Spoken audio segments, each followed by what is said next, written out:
मी राजेश जयस्वाल, छत्रपती संभाजीनगर.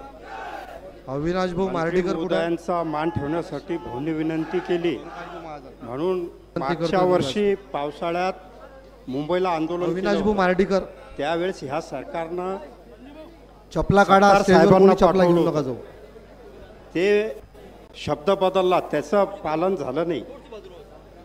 तुमच्या सोबत असं हे सरकार करू शकतं, हे सरकार तुमचं सुद्धा नाही, गंभीर नाही. ज्या व्यक्तीने दिल्लीत जाऊन दिव्यांग कायदा मंजूर केला, ज्या व्यक्तीने दिव्यांग मंत्रालयासाठी स्वतःचं सर्वस्व संपवून टाकलं, अशा व्यक्तीकडे लक्ष द्यायला तुम्हाला 6 दिवस लागतात. लाज वाटायला पाहिजे.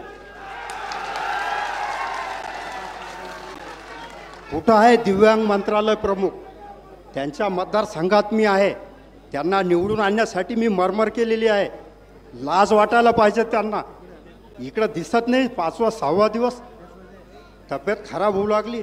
दिव्यांगांच्या प्रश्नासाठी वेळ नाही. डझनभर खाते घेऊन ठेवले नुसतं खायला. लाज ठेवा.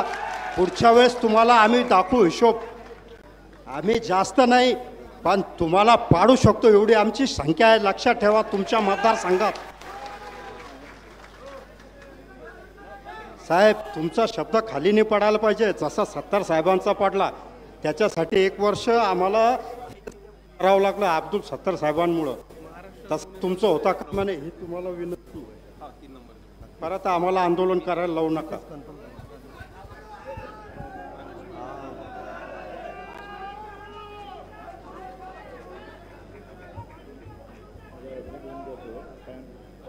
या व्यासपीठावर प्रकाशजी महाजन मनसेचे पदाधिकारी आलेले आहेत. राठोड साहेब, राठोड साहेब इकडे माझा हात, मी इकडे उपोषणाला बसलेलो आहे. मी नाशिक जिल्ह्यातील चांदवड तालुक्यातला आहे. मी मोठ्या जबाबदारीनं पुढचा एक गोष्ट तुम्हाला विचारतोय. मी ज्या जिल्ह्यातला रहिवासी आहे त्या जिल्ह्याला कृषी मंत्रीपद आहे. गेली 2-3 दिवस मी कृषी मंत्र्यांशी कॉन्टॅक्ट करतो आहे. कॉन्टॅक्ट करण्याचं कारण हे गांभीर्य आहे ज्यासाठी तुम्ही आला. मोठ्या संवेदनेनं तुम्ही ही जबाबदारी हाताळली. मी ज्यावेळेस त्यांना फोन करतोय फोन घेत नाही आहे. आणि जेव्हा माहिती घेतली तर कृषी मंत्री गेले 2 दिवसापासून महाबळेश्वरला आपल्या कुटुंबासह वेळ त्या ठिकाणी व्यतीत करत आहे. ही कुठली माणुसकीची गोष्ट आहे? या कृषी मंत्री 2 दिवस महाबळेश्वरला आपल्या कुटुंबासह वेळ व्यतीत करताय. आम्ही त्यांच्या खासगी आयुष्याकडे तुमचं लक्ष नाही वेधत आहे, पण राज्यात एवढा गंभीर प्रश्न आहे. दर 15 दिवसाला किती आत्महत्या होत आहे याचं सुद्धा आपण त्या ठिकाणी लक्ष वेधणं कृषी मंत्री पदाची ती व्यावहारिक नैतिक जबाबदारी आहे. पण ते न करता 2 दिवस जर महाबळेश्वरला ते आपला वेळ व्यतीत करत असतील तर त्या ठिकाणी या मंत्रिमंडळाकडून आमच्या बच्चू भाऊंची शेतकऱ्यांच्या प्रतिनिधीची म्हणजेच संपूर्ण शेतकऱ्यांची चेष्टा चालवली आहे काय? दुसरं असं आपल्या मंत्रिमंडळाकडून मोठ्या अपेक्षा आहेत. आपल्या मुख्यमंत्र्यांनी दिलेल्या शब्दाचा वचनाचा या ठिकाणी विसर पडू नये. त्या विसर न पडण्याचा हा जागर आहे. याला त्या पवित्र पद्धतीनं संबोधलं पाहिजे. आपल्या मंत्रिमंडळातील सहकाऱ्यांना आपण त्याची जाणीव करून द्यावी. राधाकृष्ण विखे पाटलांनी असं म्हटलं की त्यांना पराभवाचं शल्य आहे. माझी विनंती विखे पाटलांना एवढी आहे की पराभवाचं शल्य असतं तर निवडणूक आयोगाकडे गेले असते, अमकं केले असतं.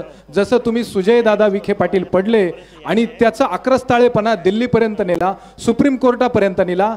हा आक्रस्ताळेपणा आमचा जर असेल तर आठवणीचा विसर पडू नये याचा आहे जे मुख्यमंत्र्यांनी आम्हाला नमूद केलं होतं. मी ज्या जबाबदारीने बोलतोय राठोड साहेब, मी प्रहार सैनिक आहे, पण विधानसभेला क्रमांक 2ची मतं बच्चू भाऊंच्या नेतृत्वात मी मिळवलेली आहे. आणि ती मिळवलेली पवित्र मतं, बच्चू भाऊंच्या नावानं मिळवलेली ती पवित्र मतं हा प्रश्न विचारतोय. आणि हा माझा निरोप माणिकराव कोकाटे साहेबांना द्या, ज्यांच्या लोकसभेच्या 6 सभा बच्चू भाऊंच्या अनुपस्थितीत मी पार पाडल्याय. त्यांना म्हणावं तुम्हाला बंडखोर बाकीचे म्हटले होते, पण मी बंडखोर शब्दाला बच्चू भाऊंच्या सूचनेनं पवित्र म्हटलं होतं, इतरांना हरामखोर म्हटलं होतं. त्यांना आठवण करून द्या, बंडखोर चालेल, हरामखोरी करू नका म्हणावं. 2 दिवस महाबळेश्वरला जाण्याऐवजी इथं या प्रश्नाची तड लावा. 6 दिवसापासून पोटात काही नसल्यावर काय होतं याची जाणीव जरा आमच्या बाकीच्या गोष्टी अनालिसिस करताना बघा तुम्ही. आणि बच्चू भाऊंचं वय, इतर कामाचा आवाका मी जवळून बघितलाय. 24 तास या माणसानं कामं केलीत. एका पायाला कायमची सूज आहे. आज डॉक्टर काल म्हणत होते की त्यांच्या किडनीचा प्रश्न निर्माण होऊ शकतो. असं नका करू राठोड साहेब.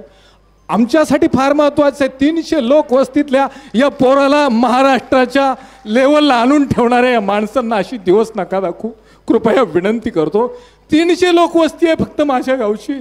त्या गावचा माणूस जर महाराष्ट्राच्या शासनाच्या व्यवस्थेशी डोळ्यात डोळे घालून बोलत असेल, बच्चू भाऊंच्या या कृपेमुळे झालंय. ही माणसं महत्वाची आहे, दुर्लक्षित माणसांसाठी फार महत्वाची आहे.